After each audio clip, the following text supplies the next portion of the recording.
पर्यावरण लडाई पनि गर्न सक्छु भनेर पाइट लगाएको त्यसैले हैन I am still strength like a gents भनेर पाइट लगाएको व्हाई भन्यो भने if I am ladies also I am still alive I can dance also I can do everything त्यसैले हामीले देशमा राजा चाहिन्छ राजाको आगत आयो राजा त राजै छ नि हाम्रो देशमा कोलाई इन्डियाकोलाई ल्याएर भएन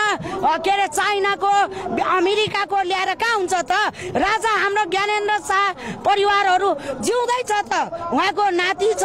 छोरा छ मान्छे जेसुकै भन्नुहोस् न मान्छे जे पनि कुरा काट्छन् तर धेरै ठुलो ठुलो आरोपहरू लागिरहेछ के होइन मलाई पनि बौला भने पागल भने जग्गा खाइदियो सी इज अलरेडी डेड भन्यो मलाई अहिले बस्ने बास छैन तपाईको बस्ने कोही भने छैन रोडमा पनि बसेको छैन घरमै बसे त्यही भएर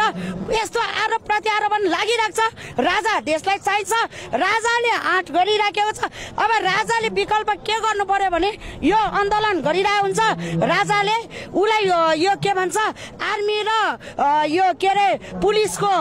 ठुलो ठुलो चिफहरुलाई बोलाएर गोप्य मिटिङ गर्नुपर्छ गोप्य मिटिङ गरिसकेपछि अनि निचोड निस्केपछि प्रहरीहरु त यही संविधानले बाँधिनु भएको छ त्यो संविधान छोड्दिन त्यो काको इन्डियाको कि मेघालय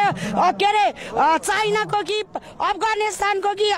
युरोपियन कन्ट्रीहरु युरोपियन कन्ट्रीहरु त अब कटु लगाएर हिँड्छन् 100 वर्ष पुगे हाम्रो नेपालमा सहन्छ सहदैन नि तर भन्ने बेलामा तपाईले पाइला राजा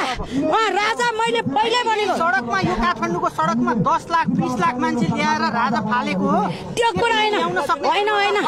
सुन्नु सुन्नु राजा फाल्न त यता क्षमता छ तपाईहरुको यता ल्याउन सक्नुहुन्छ अब यस्तो क्षमताको कुरा नगर्नु न कस्तो कुरा गर्नु भयो अहिले त काठमाडौँ अनि भक्तपुर अनि ललित